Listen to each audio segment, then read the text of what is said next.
So we're going to start a new piece now. This is in the middle of a talk of a sicha in Likutei Sichos, volume 8. The second sicha on Parshas Balak. And in Sichos, Likutei Sichos Parshiyos, we're on the middle of the sicha, page 171. Otherwise, in Likutei Sichos, it is page 154.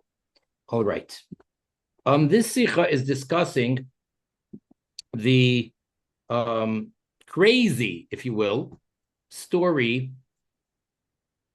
that we have that, long story short, the Balak, or rather Bilam, gave advice to Balak to get the Jewish people to sin. And he says there's two sins that Hashem really, really can't stand, and that it really angers Hashem. And that is idolatry and adultery. So he says, I'm going to let you get them on both of these in one package. So he told him that have your young ladies come and seduce the Jewish men and get them to worship their idols. So then there was a terrible plague happening amongst the Jewish people because many of the Jews fell prey to this and unfortunately sinned. So many of them, or most of them, were from the tribe of Shimon. So the people of Shimon came running in a panic to their leader, to the Nasi of the tribe of Shimon. His name was Zimri, the son of Salu. And they said to him, how can you let this happen? So many of our people are dying. So Zimri, who was an old man and he was a leader of this tribe, he went ahead and he grabbed a princess who was also there in order to cause the Jews to sin. Her name was Cosby, the daughter of Tzur. I don't think there's any relation to Bill Cosby. And he grabbed her and he, in public or whatever it was known, was having intimate relations with her. Pinchas, the grandson of Aaron HaKohen, the great nephew of Moshe, he saw this terrible, terrible act, and it was a terrible desecration of Hashem's name, such a person doing such a thing in public. So he ran over to Moshe and he says, what should we do? And at that moment, Hashem made it that Moshe should forget the rule, the law. And Pinchas says to Moshe, didn't you teach us that if one has relations, if a Jewish man has relations with a non-Jewish woman, the zealots should kill him on the spot? And that's the halacha, but we don't instruct people to actually do it. So Moshe said, you're right.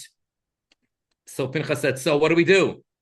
So Moshe, without telling him, because you're not supposed to instruct, he basically said, the reader of the document should be the one to execute what it says. So he got the hint. And Pinchas obviously was a true zealot in the proper positive way.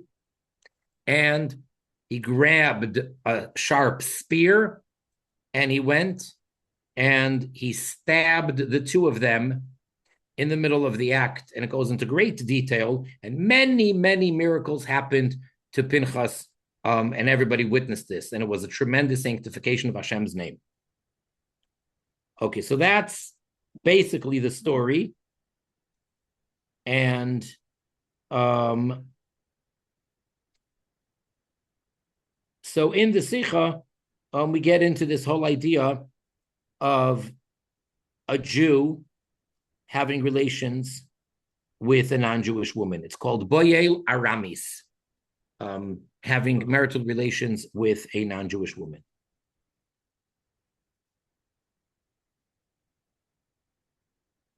Actually, we do have to start a little bit. Yeah, okay, Zion. We're going to start on in the middle of the column where the Zion is. I'm with you. Okay. So this is right in the middle of the Sikha. So obviously there's a lot of it that I didn't tell you, but this is going to be sort of the part that hopefully will benefit from and will be relevant. Thank you.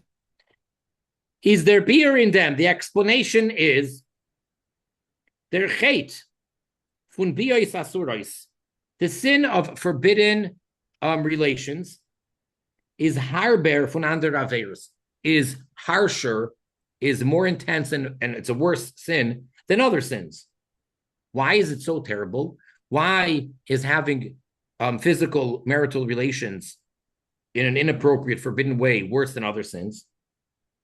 Der mitvos bia vernemt dem ganzen Menschen, because the act of physical intercourse takes the entire person. Und nimmt sich von nefesh, wie sie ist hecher von koiches hagiluim.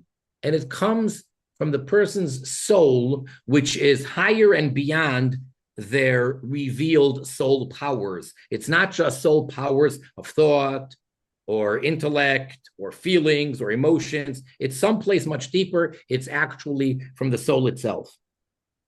Was derfar, and for that very reason, parenthetically, can men moilid sein, one can cause to give birth, a ben, a son, that has all the soul powers of the father. Bizes can sein, to the extent it could even be, as the Talmud says, Yafe koyach haben mi koyach ha'av. The son could be better than the father. The abilities and the powers and talents, etc., of the son can outdo the father, but the father is his source. How can the son be better? Varum, since the hoylada, this idea of reproduction of the birth, nemtzich funetzema nefesh, comes from the essence of the soul. Viziz hecher fun keches agluim, as the soul is higher than revealed powers. Und be'etzem nafshoy, and so in the essence of the soul, is doch der Rav Sholem b'chol kechei. The father is complete in all of his soul powers. It's just that it may not manifestate itself in the physical body. For example, someone who is 100% blind from birth, he was never able to see, was born blind, he does not have the ability to see, for whatever reason, whether it's the physical eye or whatever reason it is. That person can father a son that can have perfect vision. So how could a person who can see come from a blind person? Because the blind father, his essence, soul, has the ability to see. It's just that when it came down into the body, something somewhere along the line didn't allow that to manifestate itself. So he can't see. Physically, he's blind, but he has the potential in the essence of his soul. Kum techois, so comes out, as dur chabia asura rachmana litzlan, that through forbidden intercourse, Hashem should protect us. Trokt men arain, one is carrying in an inyan atzmi, something of the essence, not just a revealed power, but something essential in klipa, and he's bringing it into the klipa because it doesn't belong there; it's forbidden. Nitvi by under averis, unlike other sins. Fuder choite is machnis in klipa, where the sinner is putting into klipa belois yenekeches, only those powers funefesh olikis of the godly soul, velche zayin and shaykh zu der peula pratis, which are associated with that particular activity. So if someone is eating something forbidden, the act of eating is a particular ability that one has. So he's only taking eating and all that's associated with it and putting that godly energy of his godly soul into klipa.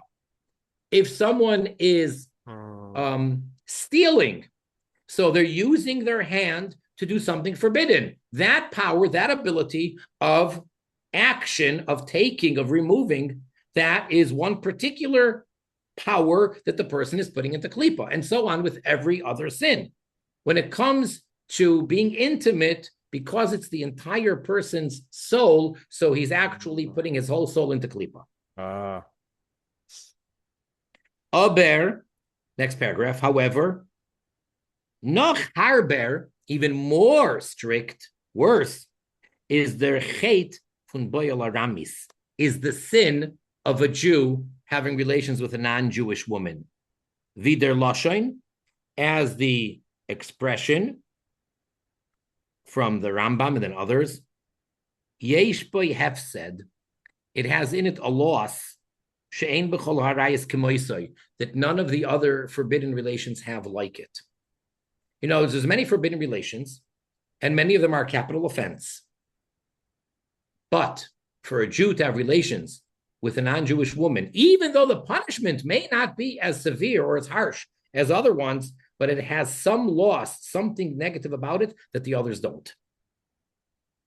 Vayol, because mit jeden andere chet, with every other sin, afilu von arayis, even of adultery, geht man nit iber die gvulois, one is not going over the borders, welche der Eibishter, which Hashem hat aufgestellt ben Yisrael amim.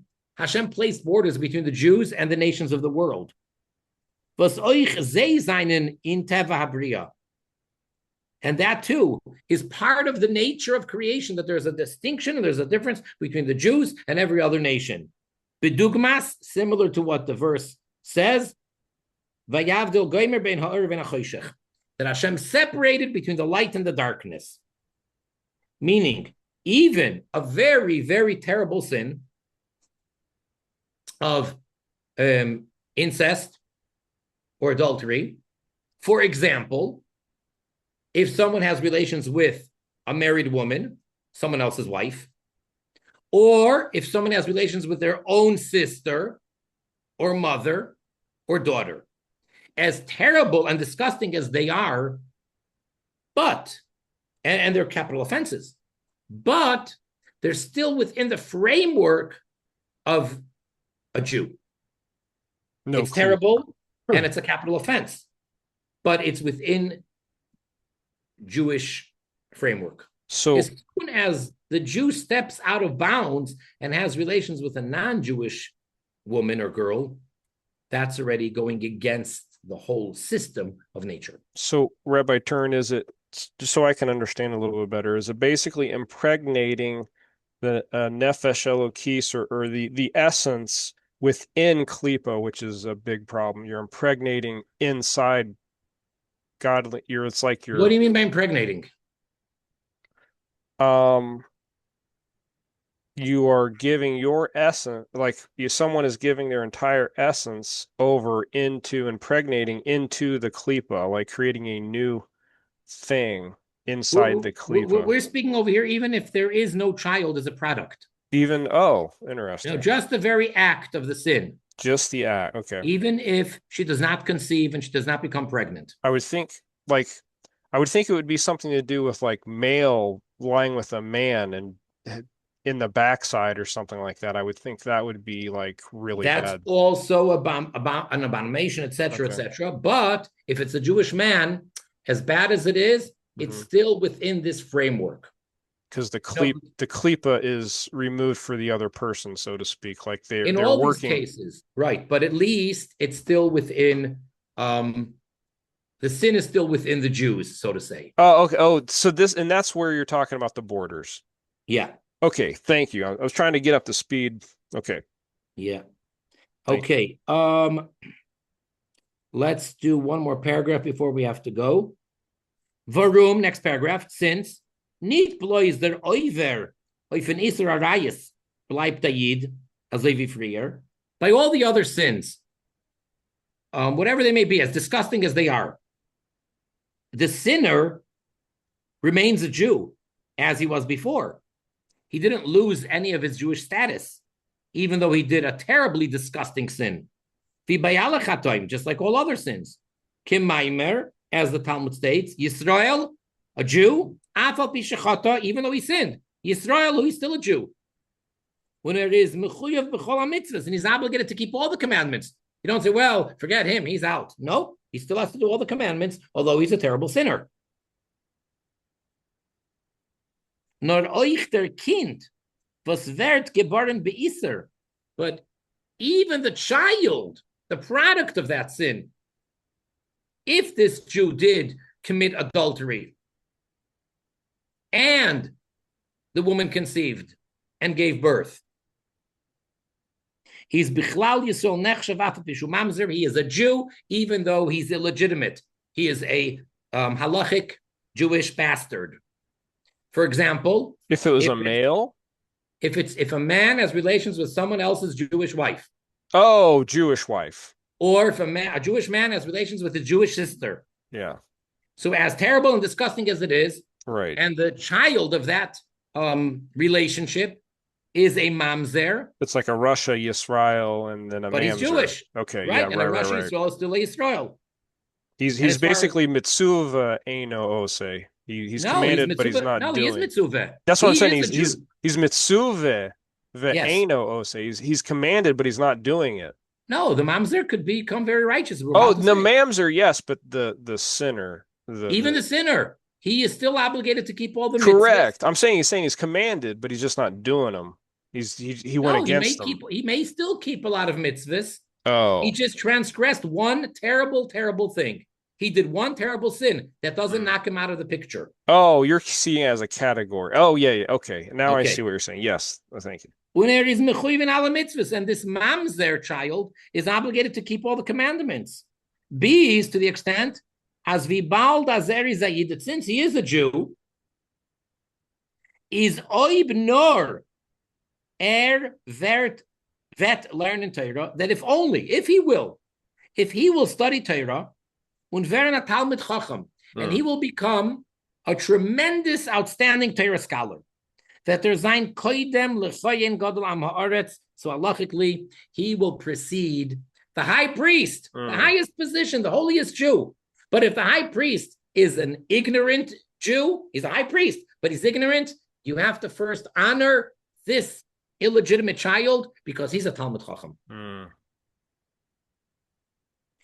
So, and then the next paragraph is going to say that that's obviously not the case. And that's why if a Jewish man impregnates a non-Jewish woman and then she has a child, so the biological father is the Jew, but the child, the product, is a goy. Yeah. Okay. Interesting. So I wonder what spiritually happens there. Well, that's what we're saying. That's why it's such a terrible sin for the Jew. It's like completely gets covered up by the klipa, basically, right? Yeah. He's putting it back. He's undoing circumcision. He's undoing being. Yeah, I'm trying to say it in my own language, I guess, but yeah. Excellent. Well, I mean, that's a good teaching, but that's sad as well. Yeah. Well, thank you, Rabbi Turen. I appreciate it. God willing, see you tomorrow. Yes. Thank you. Be well. Okay. You as well. All the best. Thank you.